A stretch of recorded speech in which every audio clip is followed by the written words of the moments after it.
How's it going, y'all? It's your boy G4 STEM Dank NASCAR Memes back with episode 5 of the Dank NASCAR download. Yes, that's right. We finally made it to 5 episodes of this amazing podcast.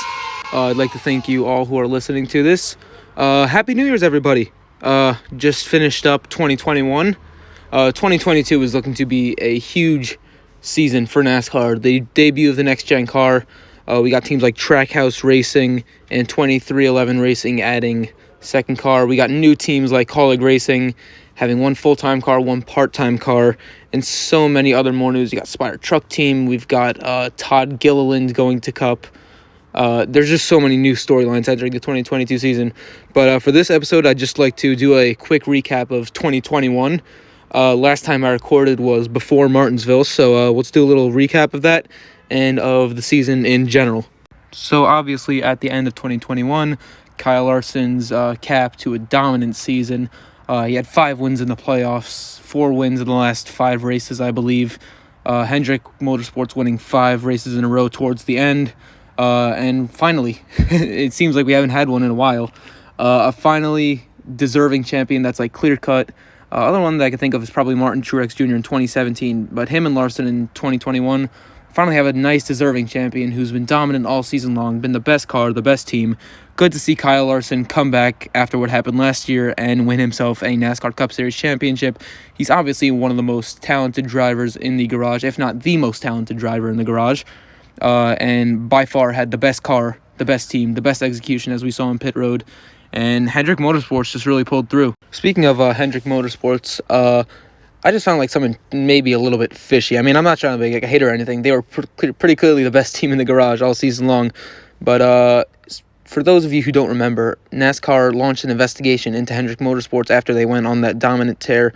It was after Kyle Larson won 3 in a row. I think it was after Nashville where he completely dominated the race. NASCAR launched an investigation against him and against Hendrick Motorsports about their engines. There were rumors about it having 16 extra horsepower. NASCAR kept a close eye on them. And then after that investigation, Hendrick only had 1 win in the next 8 races after like winning 3 in a row. So that was a bit peculiar. And after the playoffs started and NASCAR announced that they would end the investigation into Hendrick Motorsports, that they didn't find anything, as soon as they end the investigation, Hendrick Motorsports wins 6 races in the playoffs. So I don't know, that just seems maybe a bit fishy to me. I'm not sure about that, but hey, the NASCAR fan base is happy about Hendrick winning, so NASCAR's obviously going to let it happen. And Hendrick was pretty clearly the best team. They put the most money in. They seem to have one of the best groups of drivers this season, especially with the best driver, Kyle Larson. Chase Elliott had a very solid season following up his championship. Couldn't quite close it out towards the end and had 2 wins only on road courses. Couldn't really get it done on ovals.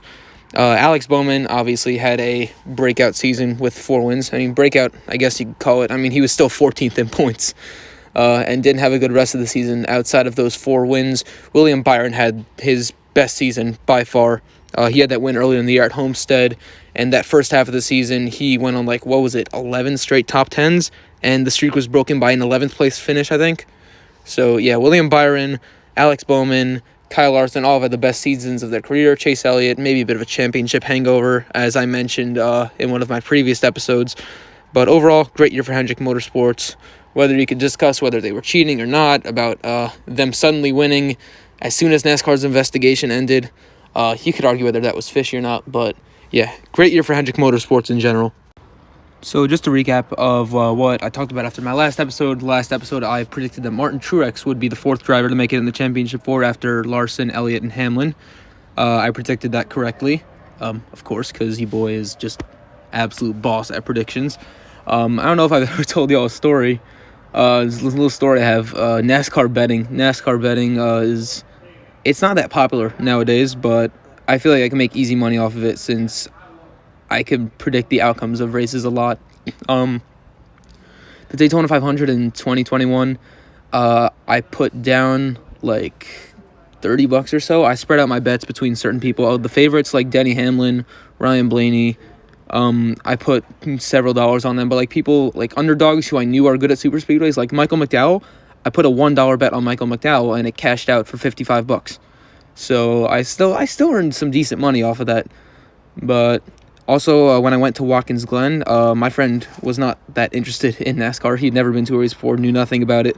So I decided to spice things up with a little bit of sports betting. We each bet on the race. Chase Elliott was actually favored to win Watkins Glen, of course, because it's Elliott, Watkins Glen. But I knew that Larson was better on road courses than Elliott, and probably would be better on road courses than Chase in 2021. So despite Chase being favored at 13-4 odds, and Larson was at I believe 7-1 or something, I picked Larson to win, and I bet against Elliott winning. I bet on Elliott not winning, if you guys know how sports betting works. So I bet on Chase Elliott to not win, where he finished second. I bet on Larson to win, where he won. So I got a pretty hefty payout of over $100 out of that day. So yeah, my prediction skills in NASCAR, not that bad when it comes to making money. I guess not that bad when it comes to podcasts either. So Truex was that last one to make the Final Four, and you have that Final Four at Martinsville, and we also had a bunch of other drama at Martinsville. So Martinsville, we had a bit of a cutoff battle. We had a bit of drama between Kyle Busch and Brad Keselowski. Not the first episode between them. We had a bit of drama till the end where Kyle Busch called him the, quote, R word. I don't want to say it on here because I don't want to get canceled or be pushed to sensitivity training. But yeah, Kyle was sent to sensitivity training for calling a move that Brad Keselowski did the R word. He didn't call him the R word. I mean, he called a move that word, so I don't really get the thing behind the what's it called, sensitivity training. But yeah, I get it, I guess, because NASCAR wants a good PR image. But I mean, with guys like Kyle Busch, you're not gonna he does not exactly have the most filtered speech. So if you want to be PC, guys like Kyle Busch are not going to be helping it out. But for the classic NASCAR fans who do like a nice argument, a lot of attitude out of a driver, Kyle Busch is the perfect guy, despite all the Hendrick fans calling him a crybaby and stuff. I kind of find it funny that all the fans are like, there'll never be a Dale Earnhardt. No driver has personality these days. Nobody says anything funny. Nobody has any attitude. There's no fights. But then when you got a guy like Kyle Busch, you got guys like Denny Hamlin, who are willing to fight, who are willing to brew rivalries and stir the pot. People hate them. So, I don't know. You asked for it, you got it, and they hate it. That's just NASCAR fans. Whenever they get something that they ask for, they just hate it. That's just the nature of NASCAR fans. So we had that battle by the cutoff line.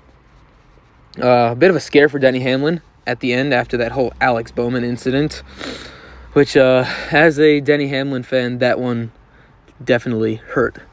But, again, NASCAR fans being stupid once again. I mean, Denny Hamlin gets spun by Alex Bowman after, despite being on worse tires, holds him off for 35 laps while racing him completely cleanly. Didn't make a dirty block or anything. Alex gave him a couple taps. Denny didn't do anything back. Alex gave up the position after giving him a tap, which was maybe a show of good intent. But Denny raced him clean, and then Alex just couldn't hold a line, got too desperate. I mean, Bowman had 3 wins early in the season. He was already knocked out of the playoffs. And if Denny Hamlin's team wouldn't have been able to repair the damage, if that hit into the fence would have been harder, Denny Hamlin would have been cost a spot in the championship by Alex Bowman, who was not even in the playoffs. I mean, people's like, well, Denny Hamlin get paid back for what he did to Chase Elliott in 2017. Duh. Denny Hamlin already got paid back for what he did to Chase Elliott in 2017. He got it back literally 2 races later. But 4 years later, Hendrick fans still can't wrap their heads around the fact that he already got paid back for it. He admitted that it was his fault in 2018. He said it several times. He said it in press conferences. He said it on the Dale Jr. download. He said it a bunch of times, but Hendrick fans still can't get over their grudge match against Denny Hamlin and all the Gibbs drivers. They'll always hate them. But I think it was, what's the guy's name? I can't remember. One of the reporters was like, so let me get this straight. Denny Hamlin gets spun out by Alex Bowman, and Denny Hamlin gets booed. What? That makes... Imagine your driver gets spun by somebody else. The guy who spun him out after not being able to pass him on fresher tires for 35 laps gets cheered. And the guy who got spun and had a clean race, raced him cleanly, didn't do anything wrong, and then gets taken out, gets booed for getting spun because he did something 4 years ago? Like, it's also funny because the Hendrick fans don't seem to remember every time their driver has wrecked somebody, which is pretty damn funny. People who were mad at Harvick at Bristol just completely forgot what Elliott did to Logano at Bristol last year in the spring race where Brad Keselowski won that race. But I don't know, man. Just Hendrick fans being Hendrick fans, I guess. And Denny Hamlin even said that after the race. He said, it's Chase Elliott fans. They're brain dead or whatever he said. I mean, despite Denny, you're a hack. You only have 2 wins while Alex has 4. Like, if you actually think that Alex Bowman has had a better season than Denny Hamlin, you might actually need to seek help. It's non-comparable, the seasons they've had. That's the only stat category where Alex Bowman beats Denny Hamlin in wins. And let's be honest, I think he only deserved one of those wins, which was Dover. And even at Dover, Alex Bowman said, that win wasn't me, it was on the pit crew. Which, pretty funny. I mean, Richmond, Denny Hamlin was leading that race, and then that late caution with 10 to go. Alex Bowman was 10 seconds behind him or something. Would have never caught him except for that caution. Dover, yeah, he held off Larson, but that's because all the Hendrick cars were pretty much equal. Nobody was able to pass at Dover because of the stupid package. And just Dover being pretty bad track these days, especially with this, with the Gen 6 Aero package car. What was the next one? It was Pocono. Pocono, the odds. I saw a tweet on Twitter or maybe a post on Instagram. I can't remember which one it was, but it had the full mathematical odds that Kyle Larson would blow his tire on the last lap. It's not like the tires were old and that they were meant to blow. The tires were 25 laps old or something. The last lap on the last corner out of 100 something laps, the odds of it were so low of happening that you can't explain it, only by luck. I mean, yeah, you can argue the fact that Alex Bowman was up there, which is true. I do give him credit for being up there. I do. He drove a good race, but was not able to hold off Kyle Larson, and yeah, it just the amount of luck involved for Alex Bowman to win that race was insane. Then obviously Martinsville tries to push too hard and loses the car, knocks Denny Hamlin out of the way to win because he couldn't race him clean. I mean, I get the fact that he tried to race him clean, and I respect that Bowman try, but you don't make stupid mistakes like that. If you cannot get into the corner and make your car stick, don't pull a stupid move like that when you got somebody who's fighting for a championship. I mean, Alex was already out. Bowman was pretty much just trying to stay relevant. He hadn't won since Pocono in June, and obviously he's trying to save his season, really. And he was 14th in points, not that impressive besides those 3 wins previously. He's doing pretty much everything he can to just try to stay relevant. I mean, that's my point of view, really. And almost ruined Denny Hamlin's championship chances while doing so.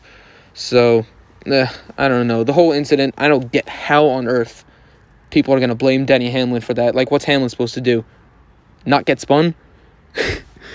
What's he going to do about somebody spinning him? How is that his fault? And then, there's even stupider people are the people who actually legitimately think that Alex Bowman had a better season than Denny Hamlin. I've mentioned this already. You need to seek help, or just watch more races if you hadn't noticed that. Oh, well, 4 is better than 2.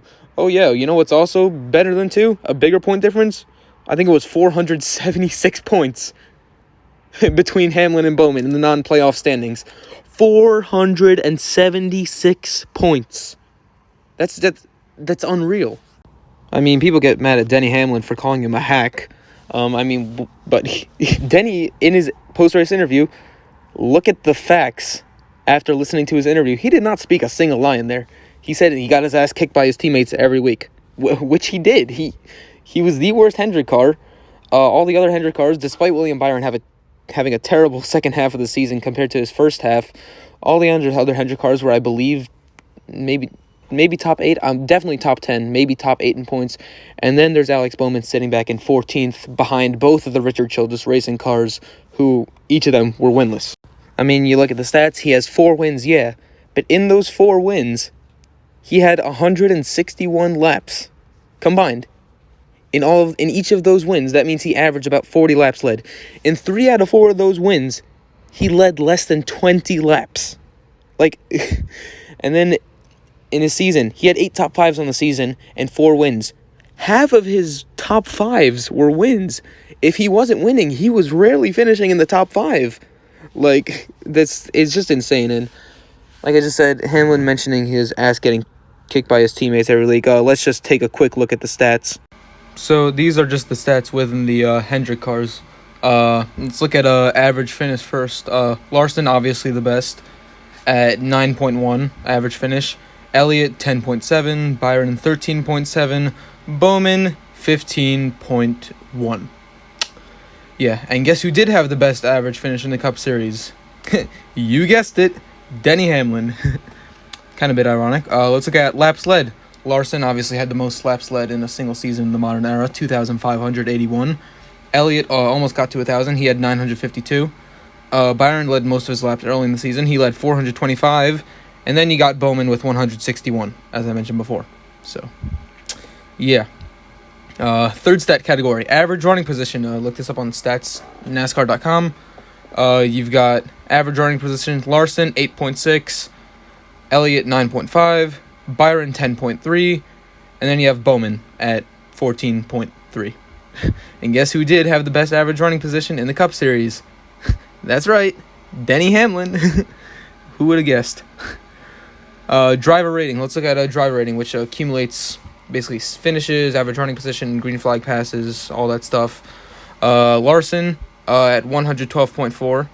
Elliott 102.3. Byron 97.6. And then you have Bowman at 84.2. I mean, just look at some of these stats. It's pretty clear what Hamlin said was right. He's getting his ass kicked by his teammates every week. Voice crack, by the way. Percentage of laps running in the top 15. Elliott actually led Hendrick in this category at 85.5%. Larson at 85.3%. Byron at 83.9%.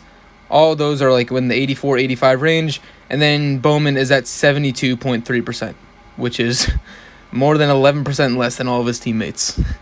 And then you got top 10s over the season. Larson led the Cup Series in top 10s and top 5s. Larson had 26 top 10s. Elliott had 21. Byron had 20. And then you got Bowman with 16. Not that big of a gap. I mean, then you got top 5s. Larson 20. Elliott 15. Byron 12. Bowman 8. Compared to like Elliott and Larson, yeah, it's a pretty big gap. I mean, Byron and Bowman, not that bad. But here, stage wins. This is a bit more. Larson obviously had the most stage wins in the Cup Series. He had 17, which is incredible. Elliott had 6. Byron had 4. And then Alex Bowman, despite having 4 race wins, not a single stage win all season. That means, what is it, 36 times 2, that's 72, plus 1 more for the Coke 600. So that's 73 stages. Bowman won 0 of them. That's nice. So, yeah, you could say that, like, Bowman, like, had the 4 wins, but he was just so inconsistent. I mean, you can't be a championship contender without having some sort of consistency level. I mean, Bowman was either winning or running like 10th to 15th every week. I mean, it was every race was a hit or miss. I mean, he was either winning or just like running like sort of mid-pack, like right around the 10th to 12th place area. And I mean, you could say like, yes, Hamlin was definitely right about Bowman getting his ass kicked by his teammates, which I just cited my sources for that. I mean, Hamlin, people are saying, "Oh, Denny, you're a hack. You only have 2 wins, Denny." Well, I mean, Hamlin did not have a bad season. Like, the 2 wins really don't show, like, how good he was this season. This was, like, statistically the best career season. His best career season, like, stat-wise. I mean, he had the most top 10s in his career, tied for the most top 5s in 2019, where he had his, like, possibly one of his better seasons. Most laps led in a season, despite other years having run more laps, and best average finish of his career. He was like insanely consistent. He was the only guy that was able to keep up with Kyle Larson all season long. He was the points leader for 22 out of the 36 races, from the Daytona Road Course until I believe it was Watkins Glen that Kyle Larson took over the points lead. Maybe after that, or maybe it was Michigan. I don't know. But Larson barely caught him for the regular season championship. Larson caught him after going on that hot streak at the beginning of the summer where he won 3 races in a row, as I mentioned. And after that, for the following 8 races, Hamlin kept him at bay. He kept him with a 30-point gap, and I think the lowest he got was 10 before Larson won at Watkins Glen. I'm pretty sure that's when he lost it. Hamlin only had 1 less top 10 and 1 less top 5 than Larson. And if you take into account, I don't know. I mean, he got screwed at a lot of races. But especially if you take into account Martinsville, where if Alex Bowman hadn't spun him at Martinsville, he would have been tied with Kyle Larson for most top 5s and most top 10s. He ran second or first in pretty much every stat category. In this one's second, he ran second to Larson. He ran second to Larson in laps led and stage wins, but he had the best average running position. He had the best average finish. He had the most laps run inside the top 15. He had 475 more laps ran in the top 15 than second place, who was Chase Elliott, as I mentioned before. What's really a good stat, which really shows how good and consistent he was, that he stayed on the lead lap almost every single race. He completed 99.96% of the laps run in the 2021 season. On Racing Reference, it rounded it up to 100. It's that's insane. There were only 4 laps that he didn't complete. 4. That's the second least amount of laps missed in a season, besides Kevin Harvick last year, who only missed 3. We all know how good Kevin Harvick was last year. He finished on the lead lap in 34 out of 36 races. He finished 3 laps down at Talladega after getting caught up in the wreck with Martin Truex Jr. after trying to slow down after Brad Keselowski went up. And he finished 1 lap down after running out of fuel at Nashville, like almost all the other Toyotas. I'm pretty sure there was only one Toyota who didn't run out of fuel at Nashville, who didn't go a lap down or something. And of course, in classic Denny Hamlin fashion, he choked races when he was poised to win or in position to win. I mean, Daytona, after leading the most laps, sweeping the stages, he somehow lost the lead because he had too good of a pit stop. You don't hear that often. Let me repeat that. He had too good of a pit stop. He and the other Toyotas didn't beat out the Fords and Chevys because, on that final run of green flag pit stops, I believe there was only 4 Toyotas left, or maybe 3. I'm pretty sure Christopher Bell was still in it. I know Bubba was in it. I'm pretty sure... Oh, yeah, Kyle Busch was in it, too, so maybe 4. I mean, Toyota is smaller in numbers than every other manufacturer. We all know that. The Fords and Chevys each have, 15, 16 cars or so, and Toyota has, 5. Well, 6 going into this year, plus Gaunt Brothers, but Ty Dillon didn't make the 500. But when they all went together, one of the big things about pitting together in plate racing is that you all need to go in together and come out together so you can all get back up to speed. The 11 crew was so much faster than the other Toyotas, he came out by himself. He was if you watch a replay of the entire race, when he comes off of pit road, he is way clear of the field, of the Fords and Chevys coming up. But he had no help with him, and they passed him pretty easily. He didn't have any drafting help, and then he fell towards the middle of that pack, and luckily got back into that top 5 after that big wreck at the end. Homestead, he was running top 5 but had a speeding penalty before the last green flag run. Bristol Dirt, if you guys remember on that final restart, it was single file restarts at that point. He was running down Logano on the final run, but on that restart he tried taking the high line, which was pretty stupid because at Bristol Dirt it turned into a 1-lane track, which is one of the big cons I had about dirt racing this year. Knoxville and Bristol Dirt, it turned into a 1-lane track late in the race, and where you could only use the bottom. Top lane was not working at all, so and then he lost control of his car completely.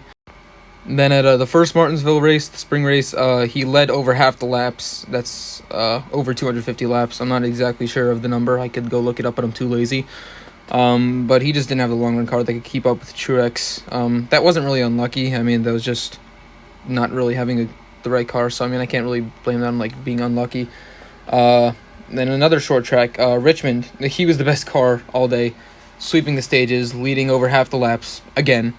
And then with 10 laps to go, Kevin Harvick blows a tire, and Denny's car just falls behind Alex Bowman on the restart. And yeah, because Denny had a long run car, Bowman had a short run car. It was, yeah. And once again, Alex Bowman gets bailed out by a late race caution. I mean, he was pretty good at Talladega. He led a ton of laps early. He led the most laps. he had a penalty that almost put him a lap down, and as you guys remember, people were arguing, well, then he shouldn't be fighting with the leaders when he's going to go a lap down. I mean, yeah, he's trying to stay on the lead lap. So, like, when he's trying to, like, make a move to the front, stay on the lead lap, Brad Keselowski put a block on him. Denny checked up and got tapped by Truex. Tried ducking below Brad because Brad blocked. He tried going below, and Truex just hooked him in the right rear, got him into the wall, and I believe he finished 33rd. That was his worst finish of the season, by the way. His only finish that was more than one lap down, and one of his two finishes that wasn't on the lead lap.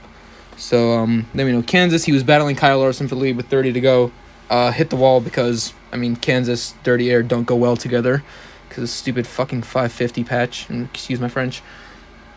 But even after that, I mean, after like those cautions at the end where Kyle Larson got screwed, Denny Hamlin managed to recover, finished P12. Pocono, second race at Pocono, we all know he was leading coming to 1 to go, but ran out of fuel and Kyle Busch won that last lap. I mean, yeah, that wasn't really unlucky. He just didn't save enough fuel. Indianapolis, we all know what happened. After getting pushed by Allmendinger into the first corner, Chase Briscoe thought that Hamlin shoved him off. I mean, which Hamlin did, but only because he was put through by Allmendinger into the corner. So Chase Briscoe cuts through the grass, gives a spot back, gets a penalty. He's told twice on the radio that he has a penalty. But despite that, he's told on Channel 1 and Channel 2, just in case they didn't hear him. But Chase said he was never told that he had a penalty and just cleans out Denny and then takes his penalty, and A.J. Allmendinger wins it. So, yeah, but I mean, Hamlin might have not been able to hold off A.J. Allmendinger because Hamlin was on really old tires, and Allmendinger was on new ones. So, yeah, but anyways, he pretty much Chase Briscoe fucked him that race.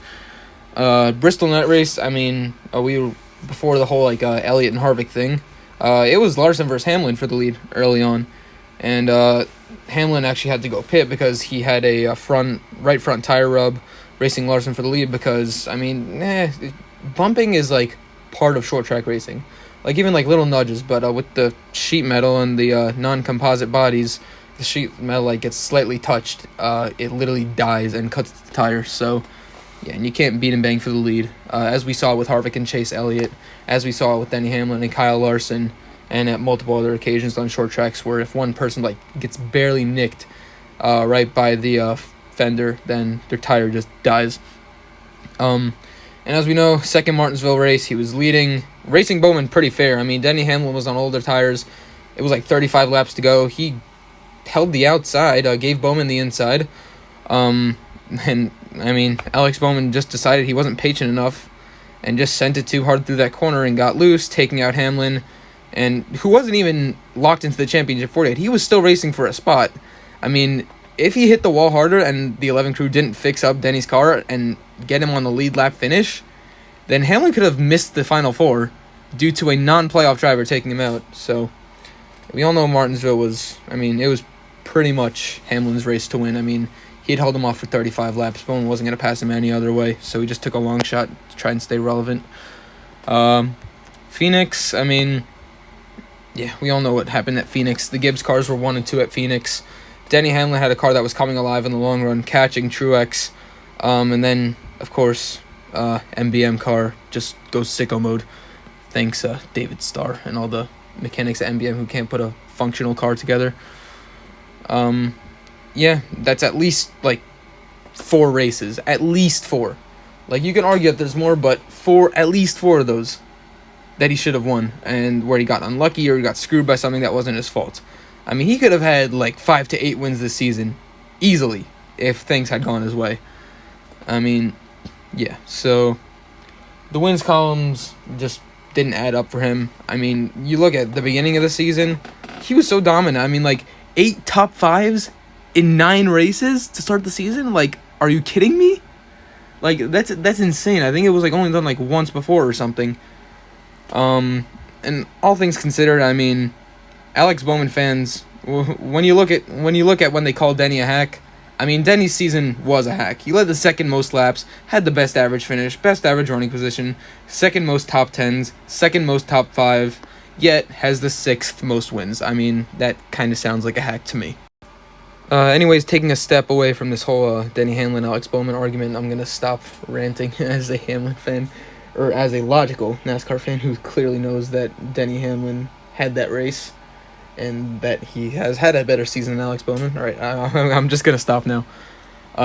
Let's move on to Phoenix. The MBM caution at the end. I mean, that was the game changer. We could argue who would have won if it went green. I mean, what's it called? Kyle Larson was fourth when they came onto pit road and came out first. I mean, great job by the pit crew.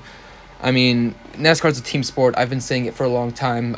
You can't win unless your team functions with you.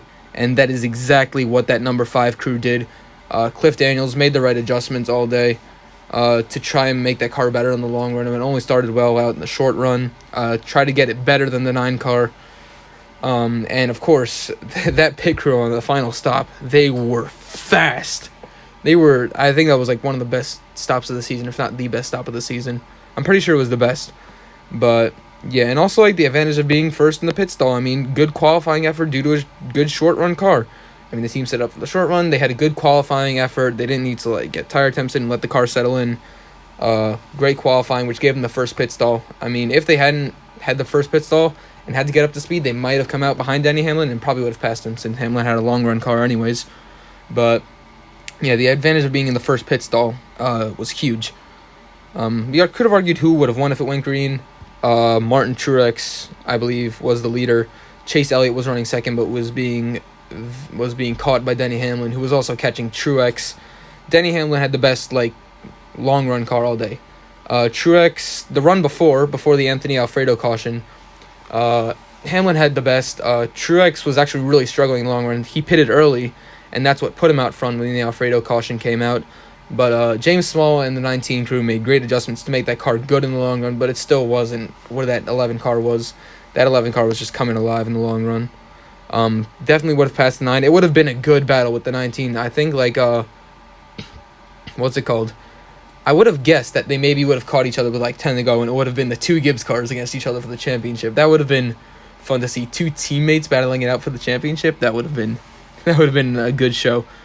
But, yeah, the MBM caution, just another shitbox car just breaking apart because it can't run a full race like we've seen all season with Starcom, seen it with Rick Ware, seen it with MBM. They can't even complete full races, which brings up the debate.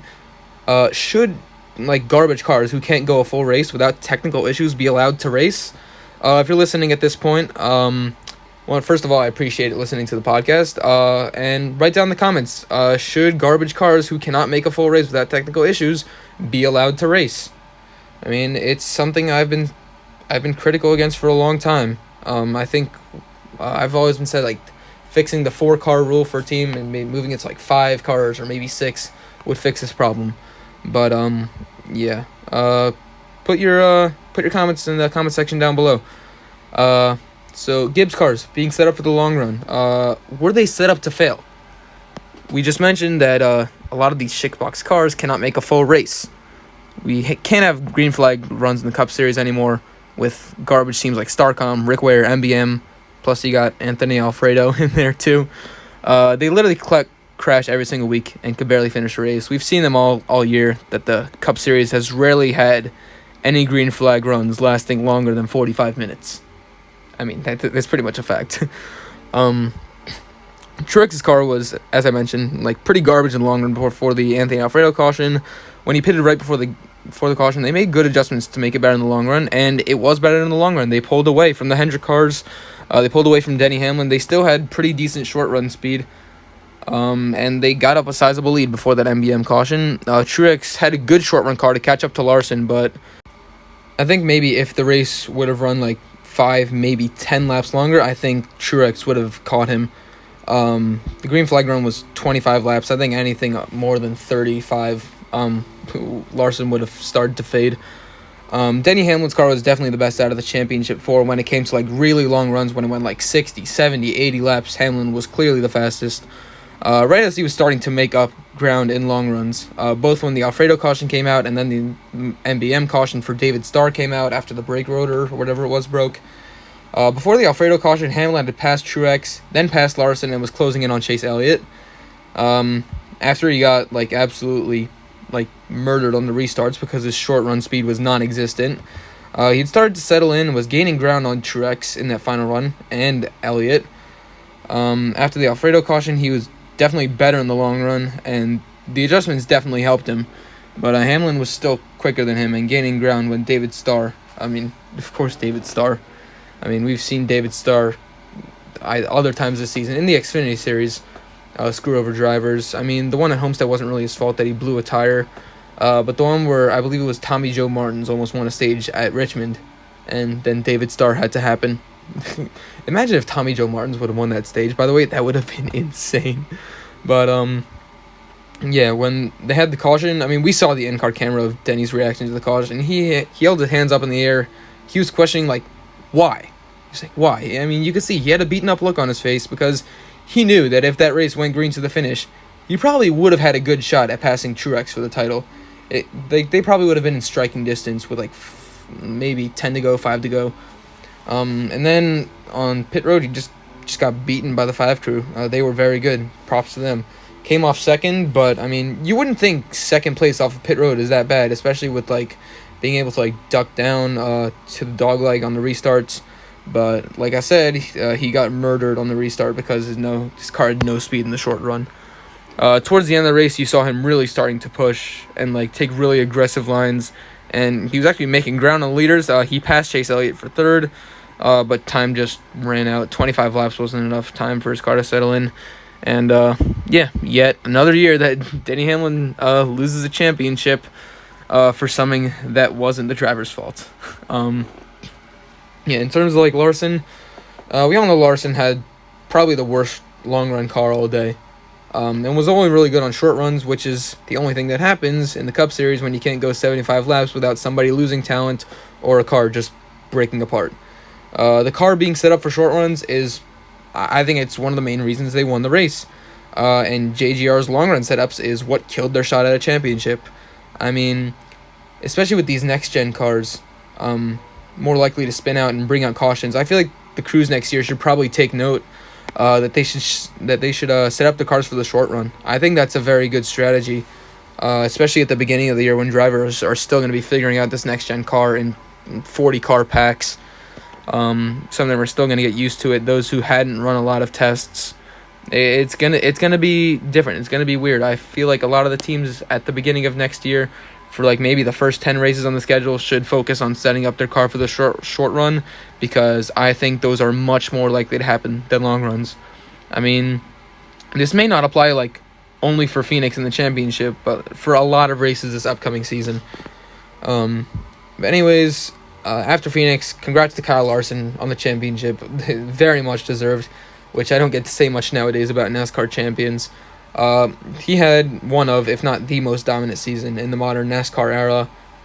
Statistically, he had the most dominant season since Jeff Gordon's 13-win season in 98.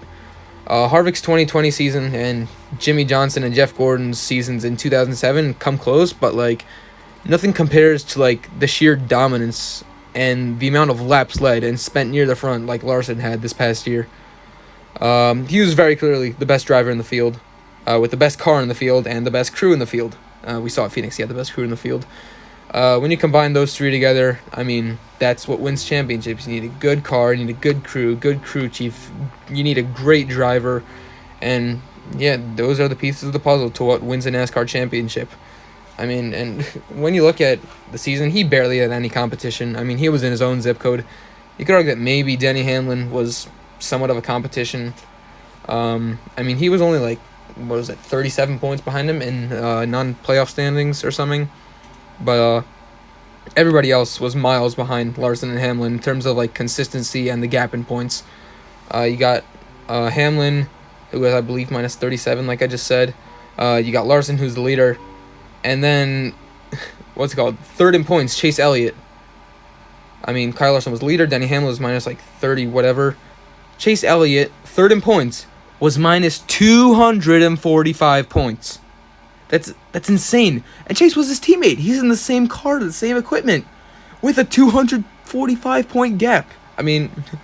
that stat alone just tells us like how talented Larson is, and like so how good of a driver he is.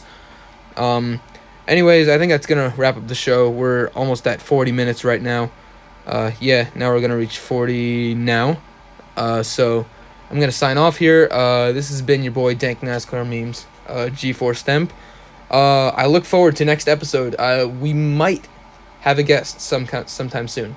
I can't make any promises.